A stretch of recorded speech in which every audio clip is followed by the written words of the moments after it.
Okay, good guys, no, meron tayong service dito na Electrolux, no. Ang problema guys, kapag nag-spin, hindi na sumasabay yung drum, no. So, ang umiikot na lang guys sa kanya is yung pulsator, pero hindi na sumasabay yung pinaka-drum niya. Kaya ang nangyayari guys, kapag may damit, nagkakalampagan siya, no, kasi nga nasa kabilang side na punta yung mga damit, kasi nga yung drum hindi na sumasabay, yung pulsator lang yung umiikot dito, no.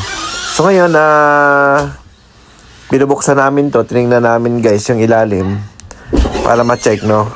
So ayan, i-check natin siya para malaman natin. So nakita nga namin to guys, yung ilalim niya nagpuputik na, no. So ibig sabihin mayroon ng leak dito sa kanyang gearbox.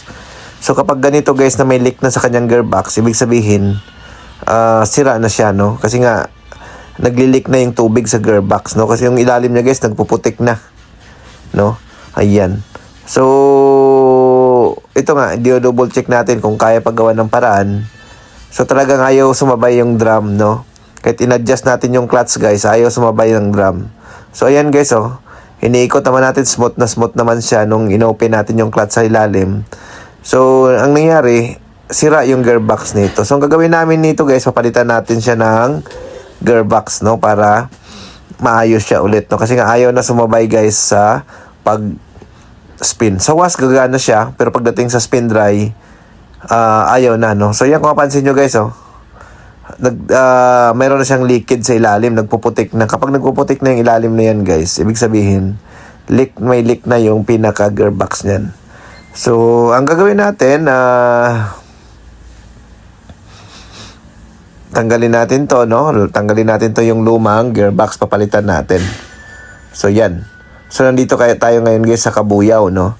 So dito tayo ngayon nag-service, no. Papalitan natin siya ng gearbox. So mga gusto pa lang magpa-service sa amin, no, message lang kayo sa aming Facebook page, Northern Repair Shop, no. So by schedule po guys yung mga service namin.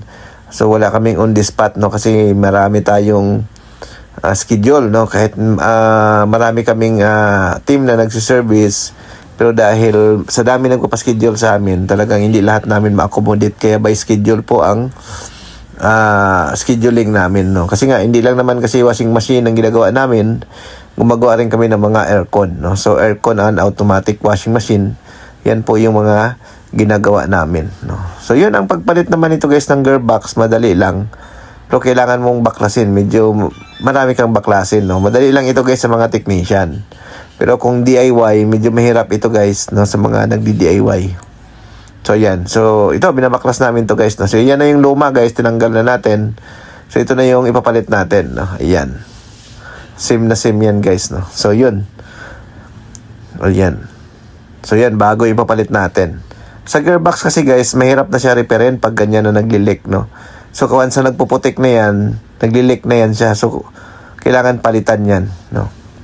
So ayan, na-assembly nga namin to guys, naayos natin para ma-test na natin to, no. So after natin makabit, titesting natin, no. So yan.